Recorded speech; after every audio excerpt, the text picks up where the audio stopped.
Hello, we're Team Socks from Raffles Institution. I'm actually doing hardware with Harmony, and Elin and Esther are doing software. So firstly, this is our parts breakdown. And for our power delivery, we have two batteries which supply 12 volts to the motor drivers, the ESC for the dribbler, as well as the step-up for our kicker circuit, and to the 5-volt racks on the top and bottom PCBs. So we started designing in November last year. We first consolidated what we wanted to improve on from last year. So like one example would be that a near short on our bottom plate caused sensors on the top plate to malfunction. So this year we decided to isolate the 5-volt supply on the top and bottom PCBs.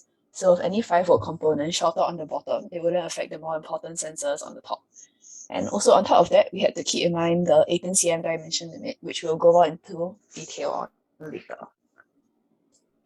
So during the design process, we also had to continuously take note of how the placements of each sensor would affect the camera's view of the ball at all angles. So to do this, we drew a line from the foci of our hyperbolic mirror to the highest protrusion of each component, which represents a ray from the camera. And on screen is how we tested how much the batteries would block the view of the ball when it's right beside the robot.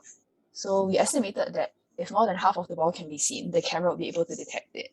And we decided to use this battery line as our benchmark and revolve this line around the center of the robot to produce a cone, as seen in the picture on the right. And then following which we tried to fit all of our components as best as possible within this cone. For the PCBs, our bottom PCB has a ball capture zone which provides a better surface for ball handling. We also decided to surface mount the TEMS, as well to reduce the amount of soldering that we had to complete, and also added holes to ventilate the motors. For our kicker, we also built in the relay circuit, as opposed to using the breakout relay board to help us save space. For the top PCB, we used the 5-volt and ground plane, with the ground plane blocking EM noise from the motors to the sensors affected by magnetic interference, which is mostly our IMU, and as well as included holes for the motors and batteries to slot in. So now we'll go more into the components of the robot. So the first thing we did to fit the size limit was to downsize our batteries. So previously we had one battery which fit between the motors on our bottom plate, but the motor configuration for an 18 cm board wouldn't have space for this, so we had to switch to two smaller 12-volt LiPos, which are connected in parallel to ensure that the battery current supply isn't compromised. We also shifted the motor drivers to the sides of the robot next to the battery in order to make use of the empty space, and also so we'll have space to put our main electronics board at the back of the robot. This also made our wiring much neater. For the LiDAR system, our general layout remained the same, with one in front, on the left and on the right, and then two at the back. But we swapped from using two TF mini glasses to using TF lunas, which helped us fit the dimension limit and ensure that the camera's view wasn't being blocked. We also require accurate orientation data to maintain heading for localization, so we decided to maintain the use of the GY951 IMU, which fuses readings from an accelerometer, a gyroscope, and a magnetic compass, which will account for any magnetic interference. However, our fused readings were drifting, so we decided to switching just the magnetic compass readings because they didn't drift. But we had to rescale the readings because they were inaccurate at some points. And to sense the white line, our robot has 10,000 sensors and LEDs on the bottom plate, which detect the reflected light intensity. However, since our robot uses localization to slow down and stop before touching the line, these sensors mainly work as a fail-safe. So this year we SMT'd the TEMS to reduce the amount of soldering and also to make room for the batteries and motors to sit flush on the plate. We also halved the number of sensors from last year because we felt that the robot could stay in bounds reliably and consistently just using pure localization. And also because we decided to use a Pro Micro on the bottom plate this year and it only has 9 analog pins to read the sensors. Furthermore, since our robots traverse over the penalty areas frequently, the penalty area lines could falsely trigger line sensors, so we decided to reduce the reliance on them to detect out of bounds. Next, for the camera and mirror, last year, our OpenMVU was the bottleneck for our sense reading, with a polling rate of 480 MHz, and also had a low FPS of 70. So this year we changed to using a Javoa with a higher 120 FPS and also a higher polling rate of 1.34 GHz. For 3D prints, we decided to reduce structural prints this year because they snapped pretty frequently last year. We also condensed our LiDAR and camera setup as best we could in order to fit the size constraints and to prevent blocking of the camera's view. For our top hat, which housed our mirror and our GUI, we made it as large as possible to prevent light from shining directly into the camera lens, and also so that the GUI would be as far away from the motors, which emit a lot of magnetic interference. We also designed shrouds to cover any restricted colors on the robot. For our tube mount, we braced it to the camera PCB for robustness, and also changed from using single shear to double shear bolts in order to reduce the average shearing stress in each of the planes, which helped prevent the print from breaking. Now we'll be talking more about our omnidirectional hyperbolic mirror. With the major downsizing of the ball, we had to be extra deliberate in ensuring that our mirror would allow the bot to detect the ball from the other corner of the field. To do this, we will have to make full use of the camera's view. For the 𝗎𝒂𝒏𝒈, to run at 120 FPS, the maximum resolution we could run was 174 by 144 pixels, making it even more pertinent that the mirror made use of every single pixel. To do this, we first calculated the camera's FOV using charcoal and the camera matrix. This provided a much more accurate FOV value than what is stated in the datasheet. With this more accurate value, we could then proceed to make more precise mirror calculations so as to ensure that 1. The mirror takes up the entire FOV of the camera, which can be seen in the top rightmost picture. 2. The camera does not see beyond the goals and walls, which would be an unnecessary use of our pixels. This can also be seen in the picture as well, where the view stops where both goals end. So the first thing we tried for the mirror was ray tracing, such that we achieved uniform pixel density for the distance across the field. Given the FOV, point on the field, and the previously plotted mirror point, we recursively generated a mirror with code and ended up with the graph on the left. However, ultimately, we decided not to use this mirror because it wouldn't be possible to form using our current method, and also because we had limited mirror material and time, so we didn't want to waste it. However, we believe this method has potential and can be further explored in the future. We thus decided to move back to hyperbola, as we can adjust its curvature such that the robot sees the ball at the other corner of the field at the very edge of the mirror. We used Desmos to make the calculations and get the desired formula. To form the mirror, we used the method inspired by Japanese team unit. We first 3D printed a mirror mold based on the equation we calculated. Then, we nailed plastic mirror sheet onto a piece of MDF and heated up the mirror sheet with an electric cooker and pressed it over the mold. Since the 3D printed molds would inevitably produce layer lines, we first tried filling in the gaps with spray paint. However, it melted when we placed the hot mirror material over it and caused layer lines to appear on the mirror anyway. This also caused the mirror to stick to the mold, making it really hard to remove. In the end, we decided to ditch the spray paint method and attempted to print the mirror mold at a lower layer height to make it smoother. After many failed attempts, the mirror mold was finally printed at 0.05mm layer height and worked great, producing negligible layer lines which couldn't be detected by the camera. Now we'll be talking more about our dribbler. We use a dribbler to maintain possession of the ball when the robot is moving in all directions, and also center the ball for a more powerful kick. We had to revise our dribbler design from last year due to the change in ball to a golf ball and also the 18 cm size limit.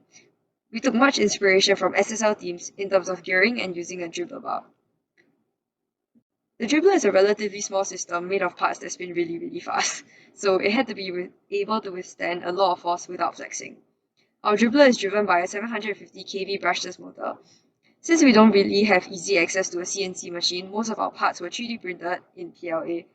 So to prevent the side pieces from breaking, we sandwiched the 3D printed pieces between two 0.8 mm thick PCBs, which prevents the 3D print from bending and flexing under stress and subsequently breaking. Additionally, the back piece allows the PCB sandwiches to slot in and hugs them from the sides and backs, making the overall setup a lot more rigid. We also have a hinge, silicone screw bar, and gearbox, which we will go more into detail later. The ball has 2 points of contact when dribbling, one with the ground, which provides frictional force, and the other with the dribbler bar. Behind the back piece, we also stick 5mm thick foam tape for dampening any vibrations from the dribbling ball, making the handling more steady. Going more in depth for the gearbox, on the left is our first revision and on the right is our final one. The first iteration uses Lego gears, but were way too bulky to fit the 18 cm restrictions, so we converted them to custom gears, which we subsequently 3D printed, giving us flexibility in terms of dimension and placement of the dribbler bars. However, when stress testing, we realized that the PLA gears would melt in under 30 seconds of use, so we subsequently switched to ABS gears, which only started to warp at about 105 degrees as compared to PLA's 60 degrees. This worked for a while, but eventually got worn out as the teeth did not mesh well with the other gears. In the end, we managed to get some 3D gears printed with onyx filament, which has a higher deflection temperature of 145 degrees and an excellent finish. We also used a gear ratio of 1:3. This is in order to step up torque from last year, as he had trouble keeping the ball in the dribbler even with direct contact. So, using the same motor and 1:3 gearing, we managed to get 1.5 times more torque than last year. Among other things, this helped the robot maintain position of the ball better. Now we'll be talking more about the dribbler bar. After researching the different options, we finally decided on the screw bar design. we decided not to use the dual motor setup to directly drive the ball. Although this configuration is generally able to keep the ball in position better, configuring the motors as such is bulky and would cause the actual ball capture area to be small, which is further exacerbated by the 18 cm dimension limit. Additionally, the ball might bounce off the side of the motors if we are approaching it at an angle and not head-on, which is a problem we faced often last year. We also decided against the bare roller design as it would not be able to center the ball without screw threads. It is essential for us to have the ball centered so that the kicker plate contacts the ball in the middle for a more powerful kick. Hence, we eventually chose a screw bar which could capture the ball from the side and center it. The screw threads will provide a lateral force to the ball when dribbling, pushing it towards the center. We initially referred to Zhejiang University's dribbler bar design and produced a bar that was similar to theirs. However, after testing, we realized that it could not capture the ball well and centering the ball was weak. So we tweaked our dribbler bar to have deeper screw threads, reduced pitch, and screw threads that extended all the way to the middle of the bar.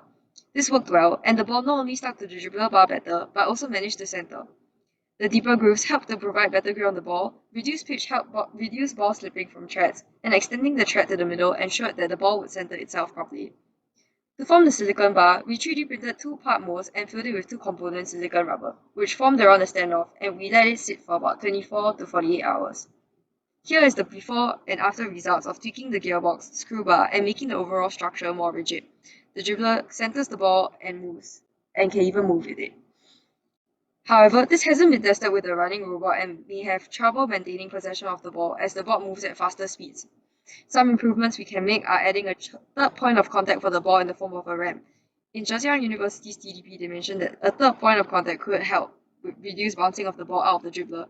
Additionally, wear and tear of the silicone dribbler bar caused the ball to be dribbled off-center sometimes as the screw threads got shredded. We can experiment with different kinds of silicone rubber as well as 3D printing the bar with flexible filaments such as TPU. Now we'll be moving on to the kicker circuit. Last year, we were kicking at 30 volts and directly from the boost converter, which ended up with a really weak kick. So this year, we wanted to increase the voltage of the circuit. To do that, we tried using a charge pump circuit and also a voltage doubler circuit, but then our attempts at prototyping the circuit failed. But we happened to chance upon a 42 volt boost in the club room, so we just decided to use that.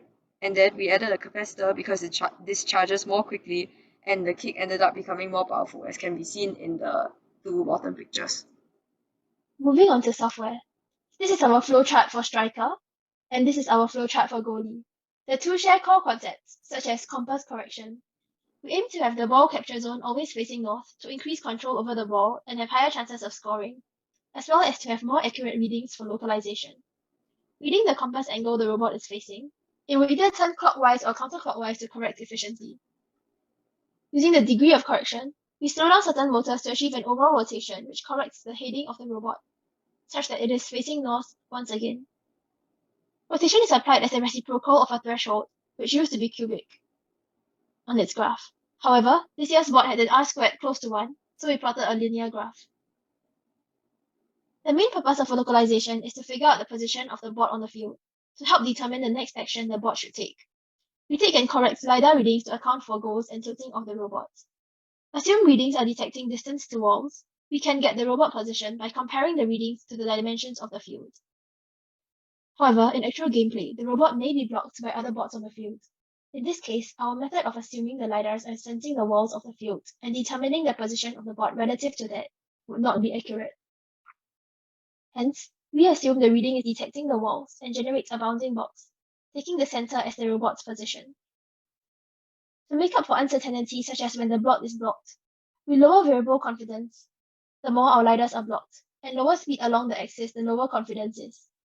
This means we can continue to move along the other axis until the LiDAR is unblocked, allowing the robot to avoid obstacles and collisions. This can also prevent moving in the wrong direction due to misdetection of robot position from blockages. Thus, we can detect points accurately even when our LiDARs are blocked. Scaling speed by distance to prevent overshooting, we can move to points accurately with minimal oscillations.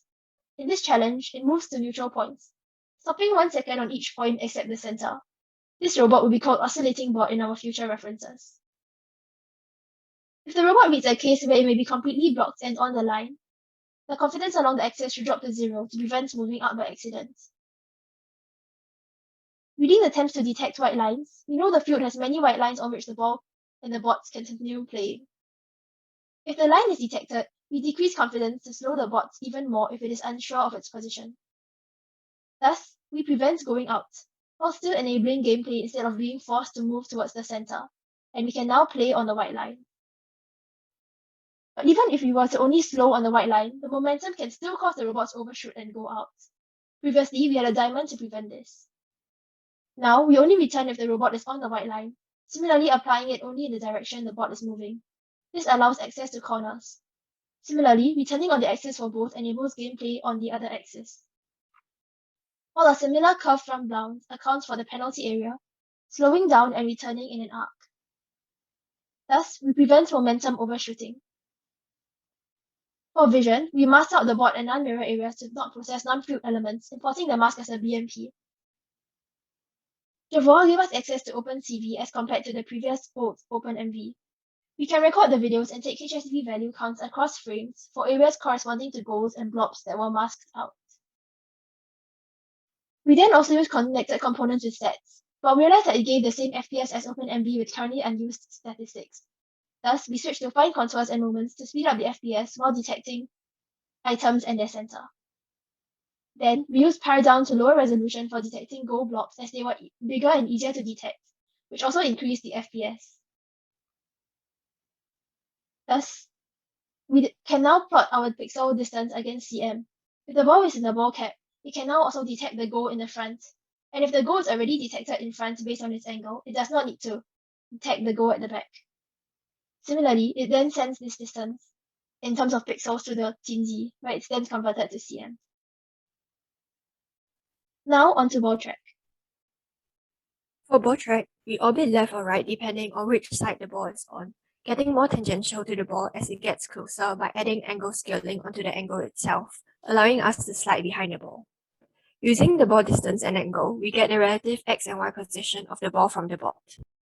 If it is in a rectangle within the ball cap, we move straight as the dribbler senses it, using its y coordinate to detect ball capture. The presence of the ball in the ball capture zone is also checked by detecting the number of ball pixels in the ball capture mask. If the ball is orbiting and risks going out, it orbits in the other direction to prevent going out. Using LiDAR and camera to aim also reduces failure if any are blocked. Instead of the goalie just moving left or right along the line, we made the ball move along an arc instead, as it allows access to the corners. We trace the path of the ball to the middle of the goal, and the robot moves to the point on the arc that intersects with this path as seen in the second diagram. This is to prevent surprise scoring strategies such as if teams try to flick the ball into the goal. We also scale the point of the goalie according to the distance of the ball, whereby the goalie moves closer in front of the ball when the ball is closer, and the goalie moves closer to the line between the ball and the goal when the ball is further away. This allows the bot to directly block the ball when it is closer, since it is more likely to go directly into the goal. Similar to the previous slowdown, the bot aims to stay on our arc. While it will stay on a single arc in an ideal situation, LiDAR fluctuations means that we need a range in which the bot stays, slowing down or returning if it exceeds. It may also be optimal to switch roles. The goalie switches to a striker if the ball is stationary for a period of time, passing the ball's responsiveness test and allowing it to score if there is an open goal, such as if the opponent only has one damaged unmoving ball on the field.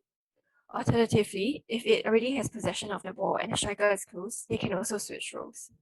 The Bluetooth can also be used to transmit other gameplay data, such as robot position, as in a tag challenge. In this case, we use it to detect if the oscillating robot could clash or interfere with the scoring robot, as points will be deducted if the robots clashed or if the oscillating robot hits the ball. Similarly, the striker switches to the goalie if Bluetooth detects that there is no goalie in the field, ensuring that our goal is guarded. This year, our sensors were switched to non-blocking with state machines and serial events. Similarly, the IMU reads and sends the heading of the robot using right microseconds, giving us a 0.3 degree resolution of the robot heading. On the 𝗍𝒐 side, we use interrupts to time the length of the pulse being sent without stopping the code. The code was also restructured for modularity. All function groups used to each be in a library, collectively updating a config file with all variables. Now, functions of sensor readings and adjustments now update a robot object which the main code accesses, while accessing strategy functions in the robot function library, hence making it neater. In the future, we may extrapolate the ball position to overcome the camera's comparatively low FPS, among other improvements. Thank you.